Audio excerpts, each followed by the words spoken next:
Hola curiosas y curiosos de la historia. Hoy en día muchos conocemos el concepto de microcréditos. Son pequeños préstamos que suelen pedirse en momentos puntuales cuando tienes dificultad económica. Y ahora mismo la tecnología permite que estos trámites puedan hacerse digitalmente, pero quizás no sabes que su origen se remonta muy atrás en la historia. Y sí, estos pequeños préstamos reembolsados en bajas cuotas y en lapsos cortos suelen estar dirigidos a las poblaciones con menores ingresos. Esas personas que no tienen los activos o los avales necesarios para pedir un préstamo a una mayor institución bancaria. Y está claro que ese tipo de personas no tienen estas necesidades desde la modernidad. No, sino que esta necesidad la han tenido siempre. Y bueno, a pesar de haber surgido como políticas asistenciales formalmente en el siglo XX, los microcréditos han existido durante milenios. Y la dinámica de todo esto ha sido bastante simple e igual en toda la historia. Al final, un prestamista brinda al prestatario un dinero pequeñito, no muy grande, a baja escala, bien sea por filantropía, solidaridad o lucro. Y para explicar todo esto, nos vamos a ir a Mesopotamia. Sí, hacía días que no íbamos allí. Así entenderemos mejor su origen y estudiaremos especialmente a los sumerios, cuya cultura era bien particular y permitía prestar dinero a esclavos para liberarse. Sí, prestar dinero a esclavos para que ellos mismos pudieran pagar su libertad. Mola, ¿eh? Así que si quieres saber toda la historia sobre los micropréstamos, con muchos detalles interesantes sobre estas civilizaciones antiguas, quédate aquí conmigo hasta el final. Y recuerda suscribirte y darle a la campanita para estar al día de todos los contenidos que cuelgo cada semana. Soy JJ Priego, esto es Historias de la Historia, y aquí se cuenta la historia de otra forma. ¿Quieres saber más? Acompáñame.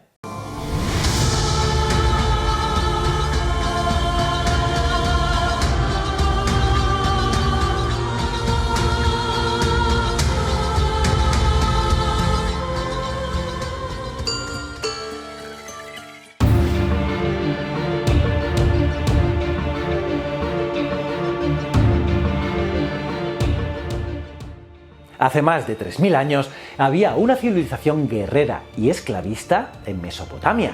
Allí también tenían un sistema financiero bastante avanzado e incluso se han descubierto préstamos que se sellaban con contratos. Según los historiadores más expertos, los prestamistas pequeños mesopotámicos podían cobrar hasta un 22% de interés. Mientras tanto, en los templos, que funcionaban como los bancos oficiales, esa cifra no llegaba nunca al 4%. Aunque, como siempre, pedir a una institución siempre era más difícil. Pues bien, el trato de la cultura babilónica y asiria a los pobres y a los esclavos era bastante cruel, acostumbrados a los latigazos y a castigos inhumanos. Sin embargo, no todas las civilizaciones antiguas eran así. Piensa curioso que los sumerios tenían esclavos voluntarios, es decir, gente que aceptaba contratos de trabajo sometedor a cambio de saldar una deuda. Y por lo general, ese contrato especificaba el tiempo de duración, y tras terminarse, pues el esclavo era libre para seguir con su vida normal. Y su familia, incluso su pareja, podía seguir siempre en libertad mientras se cumplía ese contrato.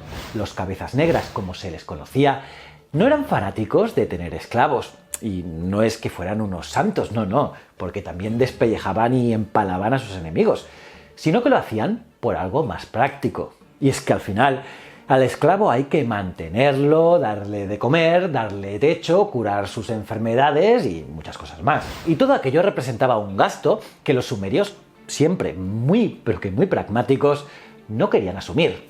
Sin embargo, una vez que tenían esclavos, tampoco les trataban demasiado mal.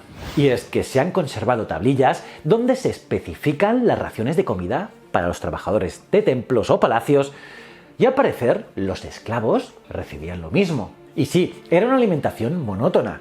Seguramente pan, cebollas, gachas de cebolla y sopas de nabos, pero al menos comían diariamente. Pues bien, ahora volviendo al tema de los micropréstamos, los sumerios otorgaban a sus esclavos la oportunidad de manumitirse, es decir, ser libres, y lo hacían pagando a sus amos el precio que ellos mismos habían pagado por ellos.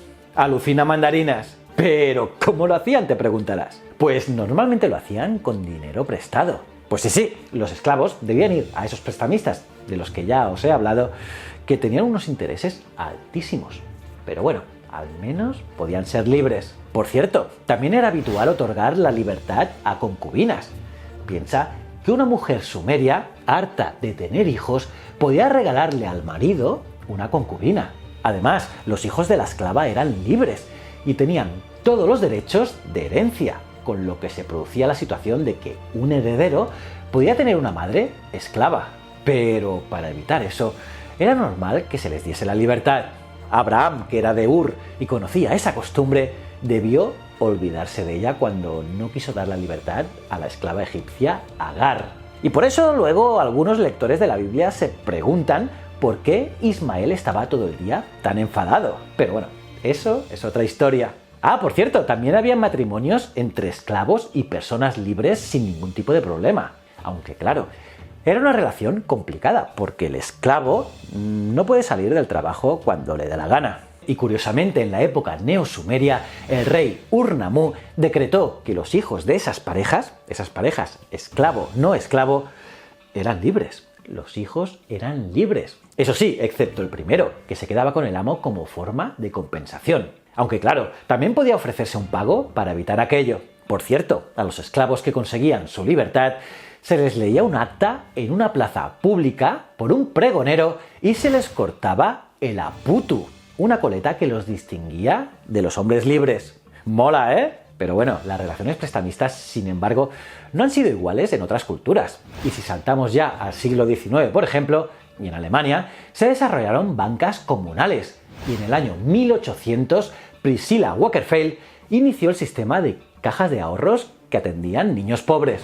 En Irlanda, el pastor Jonathan Swift creó a principios del siglo XVIII un sistema de fondos llamado Irish Loan Funds que otorgaba préstamos a familias pobres de Dublín con condiciones que no exigían garantías materiales, sino un compromiso entre los cofirmantes del préstamo. Y en España también ha habido instituciones relacionadas a los microcréditos.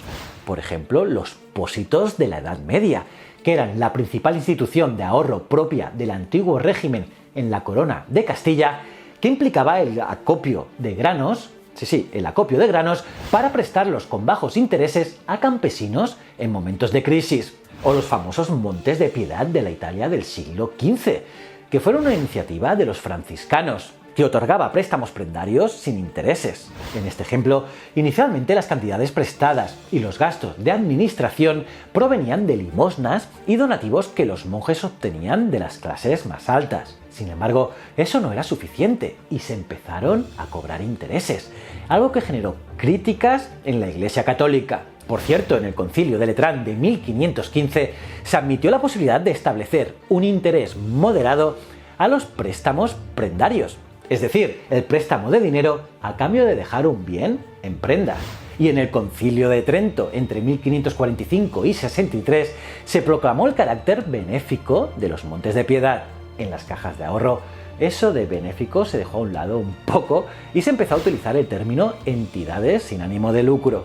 El impulso moderno de los microcréditos con sustentos empresariales y teóricos se le atribuyen en buena parte al doctor Muhammad Yunus, Premio Nobel de la Paz en 2006 y profesor de Economía Rural en la Universidad de Chittagong, quien puso en marcha el Banco Grameen en los 70. El modelo establece que sus mayores prestatarios son mujeres pobres y el préstamo se realiza en el marco de un sistema moral de control fundamentado en que cada cliente debe formar parte de un grupo de 5 personas. Y aquí los datos afirman que el resultado es sumamente positivo y las tasas de reembolso han rondado el 97%. Y en fin, tantas iniciativas de las microfinanzas que distan bastante, ¿no?, de aquellos préstamos pequeñitos que se hacían en Mesopotamia. Pero lo que está claro, que está clarísimo, que todos tienen un antepasado allí. Y nada, ¿y tú qué dices? ¿Qué te ha parecido este vídeo? ¿Cómo ves lo que hacían los sumerios? Mola, ¿no?